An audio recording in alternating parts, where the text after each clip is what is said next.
자, 26페이지 보게 되면 세균성 갈변병에 의한 양송이의 피해라고 이렇게 나왔죠. 여기 보면 이제 이 감염이 되게 되면 이 자실체의 갓부분이 다 무슨 색으로 변하죠? 이렇게 이제 갈색으로 변하죠. 그러면서 이제 이 급속도로 번져서 이 수확을 못하게 만들죠. 우리가 뭐라 그래요? 세균성 갈변병이라고 이렇게 부릅니다. 이렇게 이제 우리가 확인했고요. 자, 세균성 갈변병 우리가 눈으로 좀 보셨고, 예, 버섯 어디에? 버섯 갓 자실체 부분이죠. 버섯 갓이 무슨 색이 생겨요? 황갈색의 전무늬가 생기는 거 보셨죠? 예.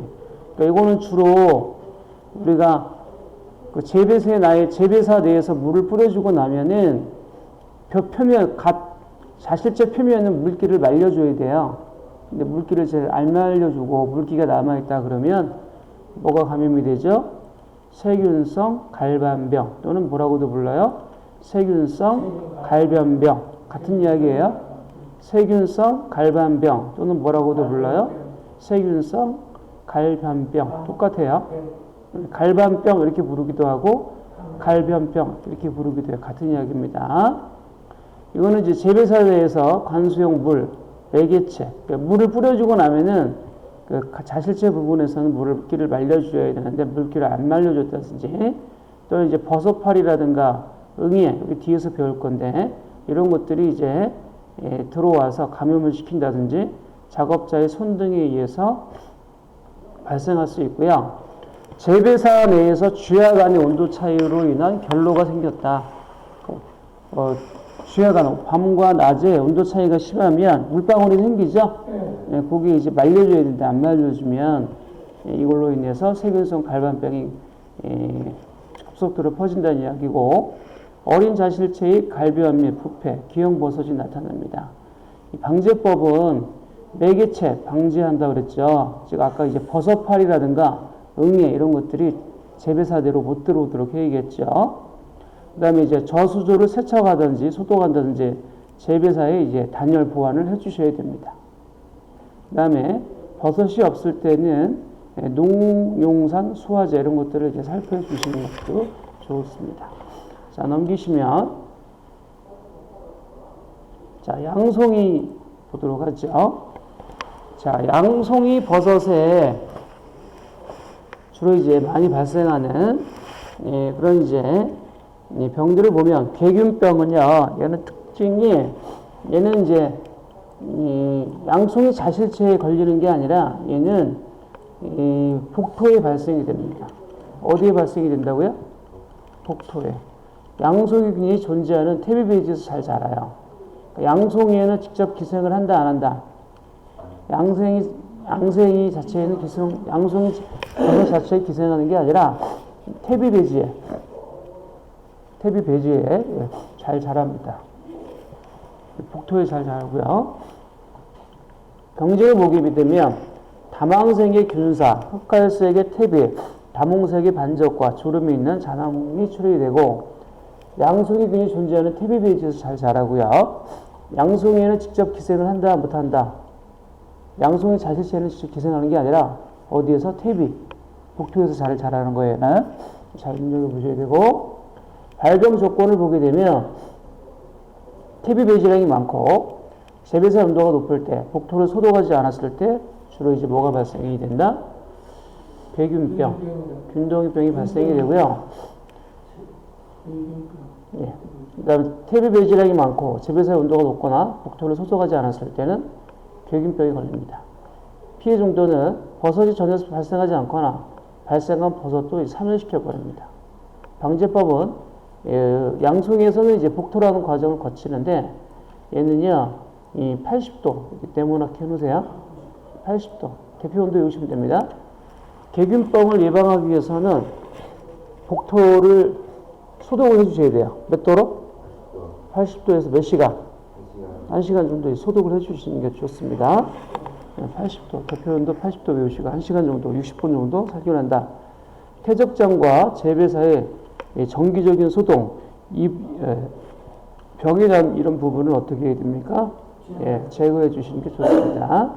자, 여러분 26페이지에 한번 그림을 한번 보시면 괴균병은 지금 보시는 것처럼 양송이 자실체에 자라는 게 아니라 복토라든가 퇴비에 자라요. 아시겠죠? 여기 보시면 이게 정상적인 퇴비인데 여기에 뭐가 걸린 거예요? 괴균병, 균덩이병이 걸리게 되면 색상이 이렇게 변해요. 여기서는 양송이가 제대로 자랄 수가 없다는 얘기죠. 아시겠죠? 그러니까 괴균병은 양송이 자체에 기생하는 게 아니라 자실체에 기생하는 게 아니라 어디에? 퇴비, 복토에 퇴비나 복토에 기생하는 질병이다라고 이게 눈여겨 보셔야 됩니다. 자, 이렇게 이제 눈여겨 보셨고요. 그 다음에 마이코콘병이라는 게 있습니다. 이 마이코콘병에 걸리게 되면 이 버섯이 지금 각과 대의 구분이 없어집니다. 각과 대의 구별이 없어지고 밀가루 반죽덩이 같은 기형이 되고 나중에는 이제 악취를 발생하게 됩니다. 갓과 대의 구분이 없어진다. 이렇게 나오면 뭐에 관한 내용이에요? 마이코곤병. 네, 잘 보셔요. 전염 경로를 보게 되면 복토 재료, 작업자 및 버섯 파리, 폐상퇴비. 이 폐상퇴비라는 게 뭐냐면 우리가 이제 퇴비를 재배사대에서 퇴비를 가져와서 버섯을 자라게 하잖아요. 한번 쓰고 난 퇴비예요. 이거 우리가 뭐라고 그래요? 폐상퇴비. 이런 건 어떻게 될까요? 한번 쓰고 난 버섯을 한번 자랐어요. 자라게 했어요. 그리고 난 그 퇴비는 어떻게 될까요? 이런 폐상퇴비는 버리셔야 됩니다. 재활용을 못하는 거예요. 아시겠죠? 네. 이런 이제 폐상퇴비 한번 발생한 재배사에서 계속 발생이 되기 때문에 이런 이제 퇴비 같은 것들은 이제 한번 쓰고는 잘 버리고 잘 소독해 주시고 관리해 주셔야 되죠. 발병 조건을 보게 되면 기온이 높은 봄 재배 후기와 가을 재배 초기에 또 이제 그 백색종, 양송이는 이제 백색종이 있고 갈색종이 이렇게 있거든요. 그 중에서 백색종을 재배할 때 주로 많이 발생이 되고요. 그 다음에 또 이제 복토를 소독하지 않았을 경우 이런 경우에 많이 발생이 됩니다. 피해 정도를 보게 되면 전국에 걸쳐서 발생이 되고요. 이 마이코곤병의 특징은 뭐다? 대와 갓의 구별이 없어지면 기형 버섯이 된다라고 잘 보시고요. 이것도 예방하시려면 복토를 소독해야 돼요. 80도에서 30분간 소독하셔야 되고, 그 다음에 이제 마이코곤병에 이제 강한 품종을 재배하시면 좋겠죠. 703호 이런 것들이 마이코곤병에 강하니까 이런 것들을 재배하시는 게 좋겠고, 방제법은 베노밀 수화제, 베노밀 수화제를 갖다가 이제 복토 흙을 덮어주고 나서 표면에 살포해 주시는 게 좋습니다. 자, 이렇게 이제 우리가 보셨고, 그러면 마이코곤병에 걸린 거 한번 볼까요? 자, 26쪽에 보니까 마이코곤병이 이제 걸린 내용이 나왔죠. 정상적인 버섯인데 초기 증상을 보게 되면 이렇게 이제 이상하게 갈색이 나타나고 나중에는 갓과 대의 구별이 없어지면서 다 썩어버려요. 이게 뭐예요? 마이코곤병. 마이코곤병은 어떤 특징이 있죠? 갓과 대의 구분이 없어진다. 이런 식으로 나와요. 알겠죠? 그렇게 되면 이거는 양송이에 발생하는 마이코곤병을 나타내는 거구나 라고 여러분들이 기억을 좀 하셔야 됩니다.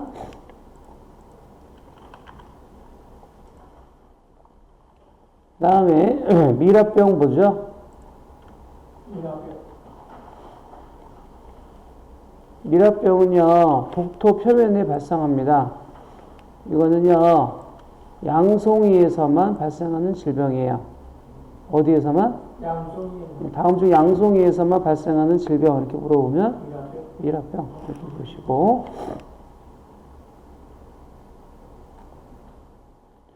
자 양송이에만 발생하는 것들이 보니까 이 마이코곤병하고 이제 미라병 이런 것들인데 주로 이제 미음으로 시작하네요, 그죠? 마이코곤병, 미라병 이런 것들은 주로 양송이에서 많이 발생하죠. 미음으로 시작하죠. 잘 눈여겨 보시고, 이거 복도 표면에서 발생하고요. 이 특징이 어떻게 나오냐면 이 미라병이라는 거는 버섯이 0.5에서 2cm 될 때 생장이 멈춰진다. 갈변, 고사된다. 고사된다는 얘기가 뭐예요? 말라 비틀어진다는 얘기죠? 네.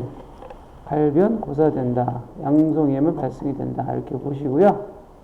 그 다음 뭐가 있나요? 세균성 갈반병이라는 게 나왔죠? 네, 이거는 이제 갈색으로 변하고 진물로 썩습니다. 아까 우리가 어디에서 봤나요? 느타리 버섯에서 이제 세균성 갈반병 우리가 보셨죠? 네, 온도 차이가 심할 때 각 부분이 황갈색으로 이제 변하면서 썩는다고 그랬죠? 네, 요게 이제 느타리 버섯에도 발생이 되지만 어디에서도 발생이 된다는 얘기예요? 양송이에서도 발생이 됩니다. 푸른 곰팡이는 모든 버섯에 어떻게 합니까? 공통적으로 많이 발생하는 질병이라고 그래 됐죠? 예, 이거는 이제 트리코도마라고도 부르고요. 트리코도마, 푸른 곰팡이. 초기에 식별이 어렵고요. 이거는 특징을 보면 이제 황록색의 균총을 형성해요. 이 푸른 곰팡이를 이제 치료하기 위해서는 베노밀 소화제, 벤레이트를 뿌려주시면 되겠고, 이 푸른 곰팡이는 뭘 좋아하냐면 토양이 얘는 약산성을 좋아해요. 뭘 좋아해요? 약산성을 좋아해요. 그렇기 때문에 태비배지와 복토를 갖다가 산도를 몇 정도? 7.5 정도 알칼리 쪽으로 조절해 주시게 되면 이 푸른 곰팡이를 어떻게 합니까? 방지하실 수가 있습니다. 이 푸른 곰팡이도 버섯이 좋아하는 산도는 5에서 6이거든요. 푸른 곰팡이도 마찬가지예요. 5에서 6 정도로 좋아하는데 얘를 산도를 어떻게 합니까? 알칼리 쪽으로 이렇게 7.5 정도로 조절해 주시면 푸른 곰팡이가 자라지 못합니다. 그 다음에 이제 바이러스병을 보게 되면 얘는 특징이 밑줄 쳐놓으셔야 돼요. 이거 버섯 종균으로부터 발생되는 병원균이다라고 잘 눈여겨 보셔야 됩니다. 버섯 어디에? 종균으로부터 발생되는 병균이고 병징을 보게 되면 이 바이러스 병에 이제 감염이 되게 되면 일단은 균사 활착 및 자실체 생육이 느려지고 전체적으로 탄력이 없고 시든 것과 같이 쉽게 부서집니다. 방지할 때는 재배사를 소독하거나 폐상태비와 재배 잔재물을 격리하거나 같이 전개하기 전에 수확을 하고 무병종균을 접종하고 백색종보다는 이제 크림종을 재배하고 두 교종을 이제 교대로 재배하시는 게 좋습니다. 한 해는 백색종을 재배했다 그러면 그 다음에는 크림색종을 이제 재배하라는 거죠. 자, 이렇게 이제 보시면 됩니다. 그 다음에 뭐가 나오나요? 표고버섯이 나오죠. 표고버섯은 여기 보니까 많이 발생하는 것들이 검은 단추버섯, 검은 혹버섯, 검은 팥버섯이라고도 합니다. 주홍꼬리버섯, 고무버섯 이런 것들이 이제 많이 발생하는데요. 하나씩 알아보도록 하죠. 검은 단추버섯은 시험에 뭐라고 나오냐면 불완전 세대를 이룬다 이런 식으로 나와요. 별표 놓으세요. 네. 이거는 특징을 보니까 골목 중앙부 연녹색 균총의 가장자리에 흰색 곰팡이가 생기고요. 자실체가 갈색에서 무슨 색으로 변해요? 흑색으로 변해요. 표고 군사가 만연돼 골목의 직사광선을 많이 노출이 됐다. 직사광선에 많이 노출이 됐을 때는 검은 단추버섯이 생겨요. 자, 우리가 원목 재배할 때 거기에다가 여러 가지 이제 원목에다가 수분을 주고 거기에다 이제 접종하잖아요. 그리고 여러 가지 환경을 잘 맞춰주는데 누가 자라고 하는 거예요? 표고버섯이 잘 자라라고 이렇게 환경을 맞춰주는데 누가 와서 자란다고요? 검은 단추버섯이 자라요. 잡버섯이에요, 잡버섯.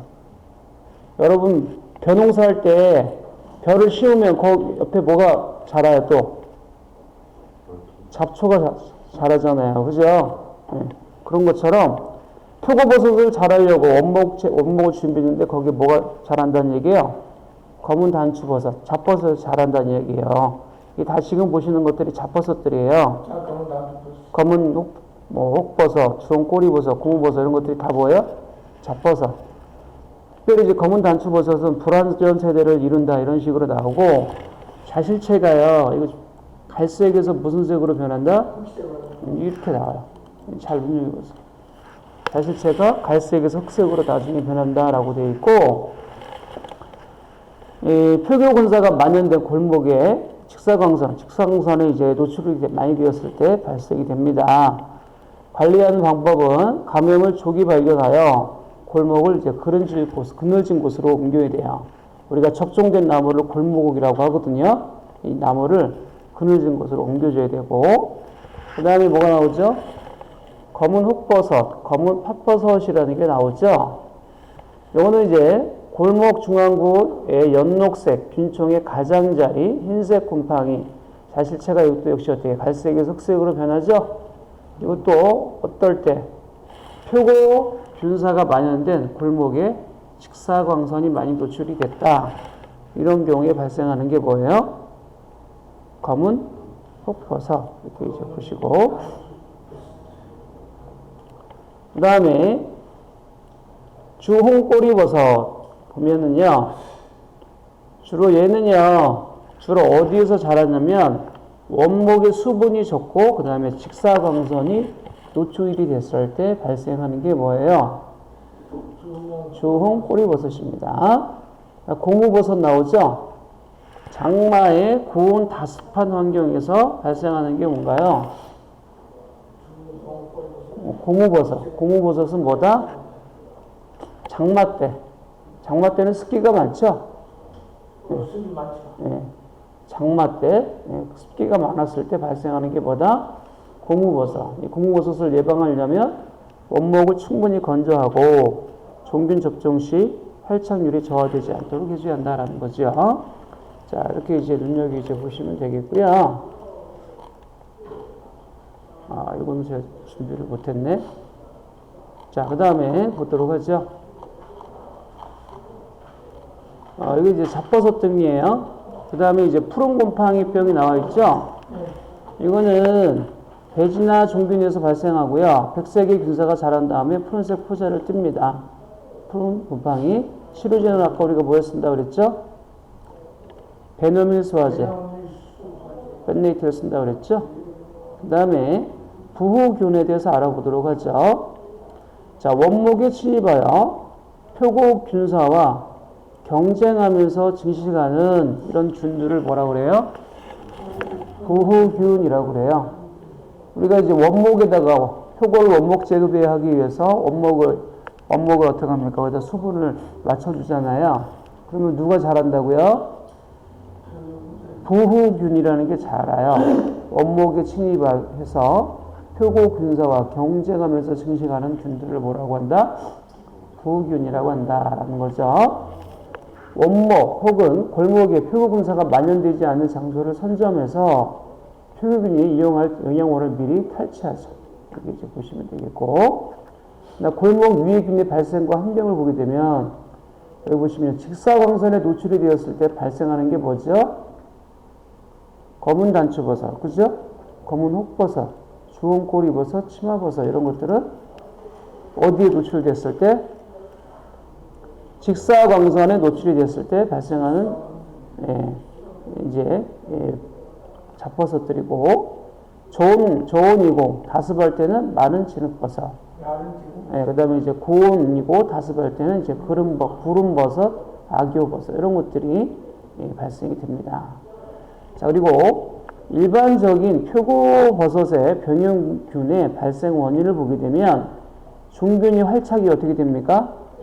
약할 때. 그러니까 종균이 오래되면 딱 달라붙지 못하죠? 네, 약할 때. 골목에 수피가 벗겨졌을 때. 껍질. 이게 나무 원목에 어떻게 합니까? 껍질이 벗겨졌을 때. 또 직사광선을 너무 많이 받았을 때, 이럴 때는 주로 병용균이 많이 발생합니다. 아시겠죠? 보시고. 그러면 이런 버섯 병들을 우리가 뭐 해야 돼요? 방제, 예방하셔야겠죠? 거기는 크게 네 가지 형태가 있어요. 화학적 방제, 물리적 방제, 생물적 방제, 복합적 방제 네 가지 형태가 있는데 화학적 방제는요 농약, 살균제, 화학약품을 쓰는 거예요. 가장 조심해야 되죠. 버섯 균사에는요 얘도 그 사람과 마찬가지로 약재를 쓰면 죽기 때문에 대볼 수 있으면 안 써야 되는 게 좋아요. 아시겠죠? 그래서 이제 농약이나 살균제 등 화학약품으로 방지하는 거고 생장 시기, 버섯의 종류, 품종에 따라 선택적으로 사용하셔야 되고 농약을 희석할 때는 소요량은요 희석 배수분의 사용량 이렇게 해주시면 돼요. 나중에 문제 나올 때 볼게요. 물리적 방제라는 건 뭐예요? 수증기라든가 건열 또는 뭐예요? 자외선 등 물리적인 방법으로 방지하는 걸 뭐라고 그래요? 네, 물리적 방제라고 합니다. 광범위한 면적이 조정하기 어렵고 온도 유지와 시간 조절이 곤란하고 비용이 많이 든다는 단점이 있습니다. 뭐 수증기, 아까 이제 복토 같은 경우는 증기소도 가잖아요. 80도씨에서 1시간씩 소도겠죠? 그러니까 이런 것들은 돈이 좀 많이 든다는 얘기죠. 그죠? 비용이 많이 들어요. 그 다음에 생물적 방제라는 건 뭐예요? 자연에 존재하는 항균성 미생물을 이용해서 방지하는 거죠. 이거는 이제 그 사람의 영향이 없고 생태계를 파괴하지 않는 그런 장점이 있죠. 우리가 이제 벼농사 할 때도 무농약 하면은 거기에 이제 그 천적들을 써가지고 농약 살포하지 않고도 어떻게 합니까? 재배하는 형태가 되겠죠. 복합적 방제는 뭡니까? 두세 가지 방제법을 복합적으로 사용하는 방제법을 뭐라고 하죠? 복합적 방제 이렇게 부른다는 얘기입니다. 아시겠죠? 자, 충해 응애 관리에 대해서 한번 알아보겠습니다. 여기 보니까 병충해의 종류의 특징을 보면 균상 재배, 뭐 느타리 버섯, 양송이 버섯 이런 것들 균상 재배할 수 있는데 재배사 안에서 퇴비를 깔아놓고 재배할 수가 있는데 이 중에서 보면은 이제 버섯 파리가 이제 피해가 심하거든요. 그러니까 재배사 안으로 파리가 들어와서 어떻게 합니까? 알을 낳아서 이 알이 어떻게 합니까? 유충이 균사를 먹는 거예요. 이러므로써 이제 여러 가지 피해를 입히는 건데 한번 들어올게요. 네, 생활사, 버섯 파리는 어떻게 재배사 내로 들어오나요? 성충이 버섯 또는 균사의 독특한 냄새에 유인되어 재배사 내에 침입 후 균상에 산란합니다. 라고 되어 있죠? 네. 버섯 파리가 버섯균의 독특한 버섯 냄새를 맡고 들어온다는 얘기예요. 아시겠죠? 우리가 이제 밥상 차려놓고 밥 먹으려고 그러면 시골에서 파리 들어오잖아요. 그죠? 그래요. 저도 이제 예, 강화 갔다 왔는데 어버이날 파리 들어오더라고. 밥 먹을 때 그래서 냄새 맡고. 부화된 유충은 균사 및 자실체를 섭취하면서 성장하고 번데기와 성충이 되는 과정을 되풀이하면서 증식하죠. 이 버섯파리는 주로 언제 발생하나요? 봄 재배 기간 후 후기 때 발생하고요. 전국 각지에서 발생합니다. 피해 형태를 보게 되면 유충, 이건 알이죠, 알. 네, 알이죠. 성충은 뭐예요? 다 자란 버섯을 우리가 뭐라고 하죠? 성충이라고 하죠. 그죠? 그래서 이제 유충은 균사의 섭식 및 절단으로 수량이 감소되고 자실체에 구멍을 뚫어 상품 가치를 어떻게 합니까? 저하시킵니다. 자, 종류를 보시면은 여기 이게 중요해요. 이 부분이 시험에 나오니까 이 부분을 잘 보셔야 됩니다.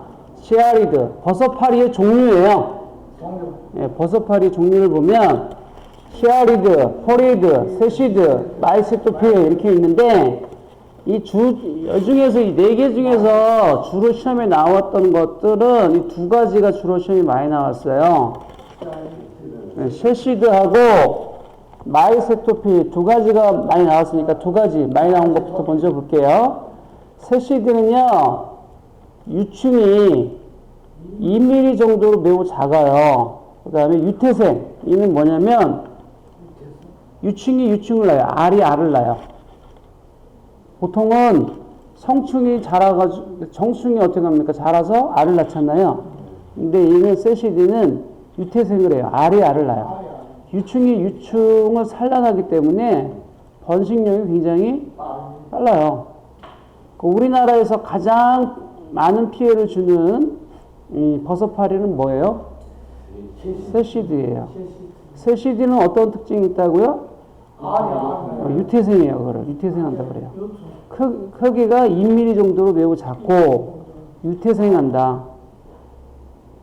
그리고 번식력이 굉장히 좋고 우리나라에 가장 많이 피해를 입히는 파리다. 그렇게 기억하시면 되겠고요.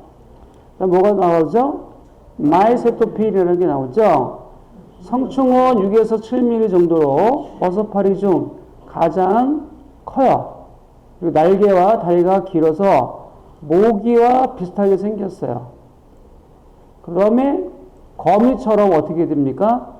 집을 짓고 그 속에서 어떻게 합니까? 버섯을 먹어요. 버섯을 가해시켜요. 아시겠죠? 예. 그러면 마이세토피는 시험에 어떻게 나오냐면 모기와 같이 생겼다. 또는 거미처럼 집을 짓고 산다. 이렇게 나오면 뭐에 관한 내용이에요? 마이세토피. 아시겠죠? 네, 세시드는 어떻게 나온다고요? 유태생을 한다. 번식력이 강하다. 이렇게 시험이 나오고 마이세토피의 시험이 어떻게 나온다고요? 모기와 비슷하게 생겼다. 거미처럼 집을 짓고 산다. 이렇게 나와요. 아시겠죠? 네, 두 단어를 기억하셔야 됩니다. 그 다음에 이제 시아리드는요, 균사가 배양되지 않는 배지를 좋아합니다. 선호합니다. 좋아합니다. 포리드는 유충은 주로 균사를 먹고요. 성충은 버섯을 가해하지 않습니다. 그러니까 유충 때 피해가 심하다는 얘기죠. 유충 때 균사를 먹고 그 다음에 다 자란 파리는 버섯의 피해가 없습니다. 아시겠죠? 이렇게 이해하시고 그럼 이런 버섯파리를 예방하려면 어떻게 되느냐? 배지 조제와 발효를 잘 시켜서 버섯파리를 유인하는 나쁜 냄새를 없애야겠죠? 네, 억제시키고 그 다음에 이게 중요합니다. 24메시 이상의 그물망을 달아 버섯파리의 재배사의 유입을 차단시켜야 됩니다. 우리가 여름에 파리목이 들어오지 못하더라고 창문에다가 뭐해요? 방충망 하죠? 네, 방충망 하는데 그 방충망의 크기가 몇 메시?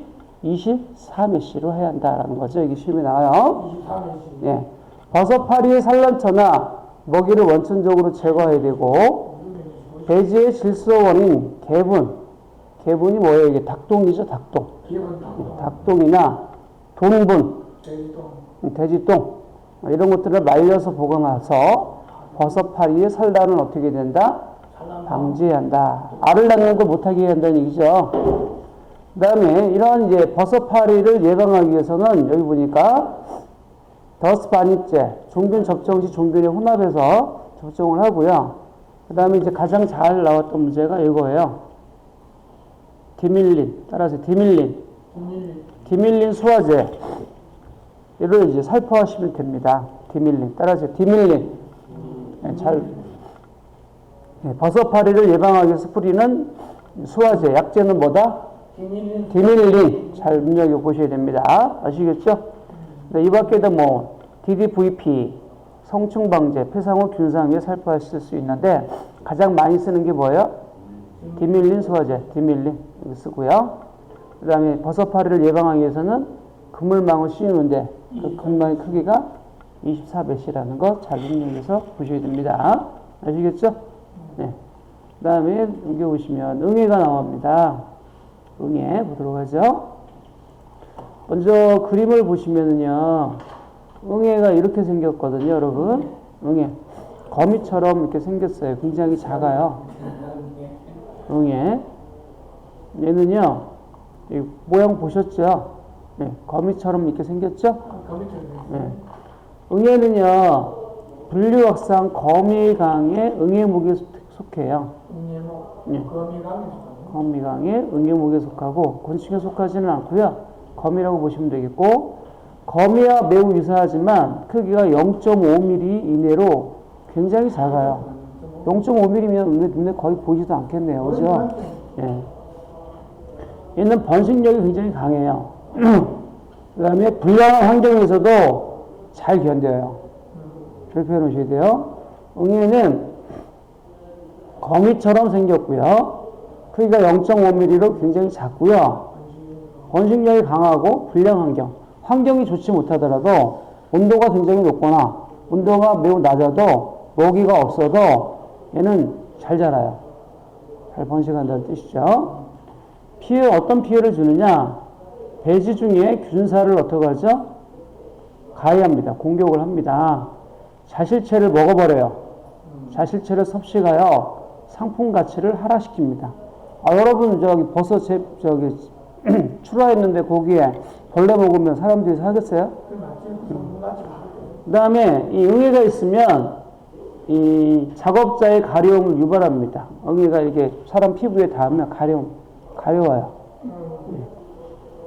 예방법으로는 약재에 대한 저항성이 강하고 번식력이 매우 빠르고 암컷 한 마리가 200에서 300개의 알을 낳게 되기 때문에 일단 한번 응애가 번지면 이 방지하기가 어렵기 때문에 예방이 최우선책이겠죠. 그죠? 그 다음에 이제 방지할 때는 어떻게 합니까?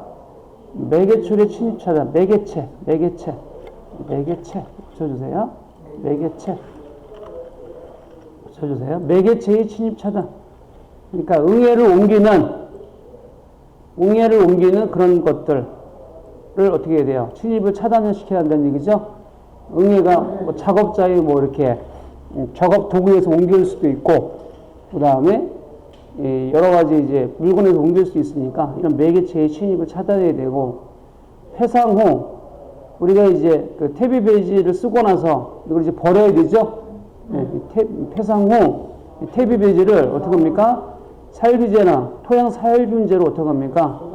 소독하고, 그러니까 안에 있는 퇴비를 이제 갖다 버렸다 그러면 그 안쪽에 일을 다 뭐하라는 거예요? 살비제라든가 토양 살충제로 재배사 내를 한번 다시 깨끗하게 소독을 해주시라는 얘기예요. 뭘 예방하기 위해서? 응애를 예방하기 위해서. 가장 좋은 거는 증기에 의한 열 소독이 가장 효과적이에요. 응애를 예방하기 위해서는. 이렇게 보시고요. 이게 응애입니다. 응애는 뭐처럼 생겼다고요? 거미처럼 생겼다. 크기가 굉장히 작다. 번식력이 장하고 불량 환경이 어떻게 된다? 잘 자란다. 이렇게 보시면 되겠고요. 그 다음에 얘는 이제 증기소독을 하시는 게 가장 효과적이다. 잘 눈여겨보시고요. 그 다음에 선충을 볼까요? 선충은요, 원형동물인데요. 2mm 정도의 작은 실 모양으로 생겼어요. 이거 볼까요? 이게 선충이에요. 이쪽에 보니까 선충이 나왔죠. 애벌레처럼 이렇게 생겼죠? 그리고 우리가 뭐라 그래요? 선충.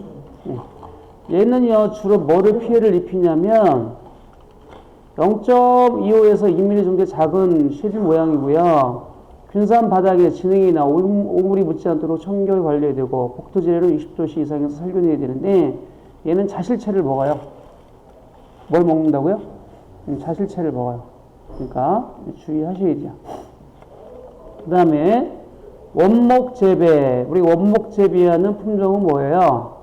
표고버섯이라든가 영지버섯은 원목재배를 하지요. 그러면 이 원목재배를 할 때 주로 많이 발생하는 해충에 대해서 한번 알아보도록 하죠. 자, 식균성 해충은 자실체를 직접 먹어요. 갓하고 주로 이제 갓 부분하고 자실체를 직접 먹어요. 야생 버섯류의 종류가 다양하고요. 골목해충, 이거는 뭐예요? 우리가 접종한 나무를 우리가 뭐라고 그래요? 골목이라고 그래요. 그러니까 표고버섯이라든가 영지버섯은 원목재배, 나무를 가지고 재배를 하죠? 나무에다가 이렇게 어떻게 구멍을 뻥뻥 뚫어놔서 접종을 한다고요. 이 접종한 나무를 뭐라고 그래요? 골목이라고 하는데, 얘는 골목을 피해를 입히는 그런 뭐예요? 해충들이 있어요. 이게 뭐가 있나요? 보니까 골목을 가해하여 균의 생장에 피해, 천공성 해충 피해가 많고요. 천공성 해충은 목질부를 어떻게 합니까? 식혜해서 균사의 활착을 어떻게 하죠? 지연을 시킵니다. 부식성 해충은 부숙된 골목에 주로 발생이 되고요. 썩은 골목에 주로 발생이 되고, 골목의 수명을 어떻게 하죠? 단축해서 간접 피해를 입힙니다. 그리고 골목에 주로 발생하는 해충, 이게 나오죠, 시험에. 잘 보셔야 됩니다. 여기 보면 털 두꺼비 하늘소, 다른 말로 뭐라고 하죠? 털 복숭이 하늘소라고도 해요. 그 다음에 나무젓류, 표고나방, 풍뎅이류 이런 것들이 다 뭐예요? 굴목을 어떻게 합니까? 공격하는 해충들이에요. 여기 보니까 털 두꺼비 하늘소가 가장 대표적인데요. 표고골목 해충으로 우리나라에서 가장 피해가 심해요. 성충은 종균을 접종하기 위해서 준비된 건조된 원목에 주로 산란해요. 털 두꺼비 하늘소는 어디를 좋아한다고요? 건조된 원목에 알을 낳아요. 유충은 수피의 내부층과 목질부의 표피층을 식혜합니다. 공격을 합니다. 구멍 주위에 톱밥 주위에 배설물로 어떻게 합니까? 신임을 확인하실 수가 있습니다. 여기에 접종을 했는데 균사를 여기다 접종을 하게 되면 하얗게 잘 자라야 되죠? 그런데 여기 안에 뭐가 침입하면 털 두꺼비 하늘소가 여기에 알을 낳았다 그러면 여기에 어떻게 합니까? 배설물을 밖으로 밀어내버려요. 그래서 여기에 이 털 두꺼비 하늘소가 알을 낳았구나라고 확인하실 수 있고요. 이를 예방하기 위해서는 어떻게 되나요?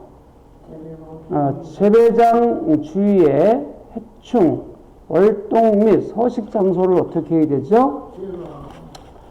제거하시는 게 어떻게 됩니까? 중요하겠죠. 네. 그 다음에 성충 발생을 어떻게 해야 되나요? 억제해야 되겠죠. 그죠? 이렇게 이제 보시면 됩니다.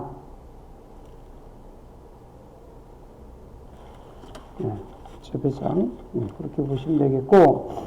그 다음에 여기 보니까 뭐 있어요? 생표고에 발생하는 해충이 나와 있죠? 여러분들이 이거 구분할 줄 아셔야 됩니다. 생표고. 그 다음에 뭐 있죠? 건조된 표고에 발생하는 해충. 두 가지를 구분하는 문제가 나와요. 아시겠죠? 그러면 생표고를 가해하는 해충은 톡톡이, 민달팽이, 큰무늬벌레 세 가지 형태가 되겠고요. 그 다음에 이제 건조된 표고를 발생하는 건표고를 좋아하는 해충은 뭐예요? 곡식좀나방. 다른 말로 뭐라고 불러요? 표고버섯 나방이라고 해요. 그 다음에 큰무늬벌레 이런 것들은 뭘 좋아하죠? 건조된 표고를 좋아합니다. 마른 표고를 좋아한다는 얘기죠. 그러니까 여러분들이 이걸 암송해 놓으시면 돼요. 건조된 표고를 좋아하는 건 뭐다?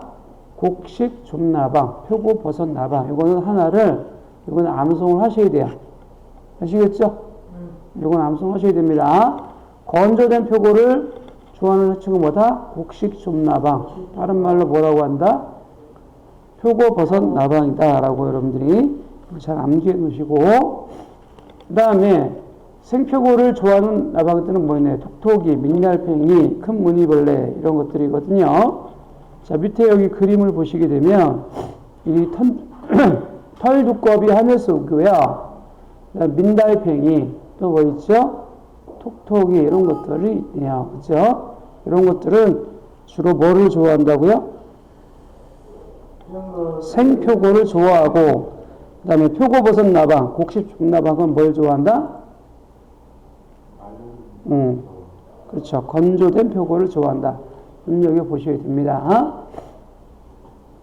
그 다음에 이제 먹물버섯을 보도록 하죠.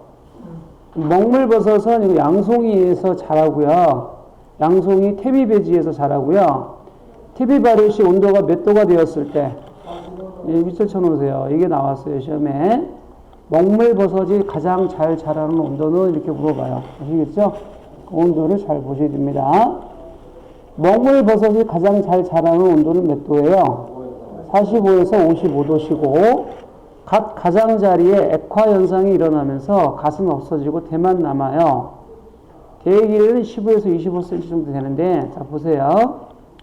자, 얘는요, 이 먹물버섯 이 그림을 보시게 되면, 먹물버섯 초기 상태인데, 얘가 후기가 되면 어떻게 돼요? 이게 갓 부분이, 녹아요. 녹아서 이제 대만 남아요. 이거 뭐라고요? 먹물버섯. 먹물버섯이 잘 자라는 온도는 몇 도였어요? 45에서 몇 도? 55도. 이게 시험이 나왔으니까 온도를 잘 눈여겨서 보셔야 되죠. 아시겠죠? 자, 이렇게 해서 우리가 이제 병충해에 대해서 정리해 보았습니다.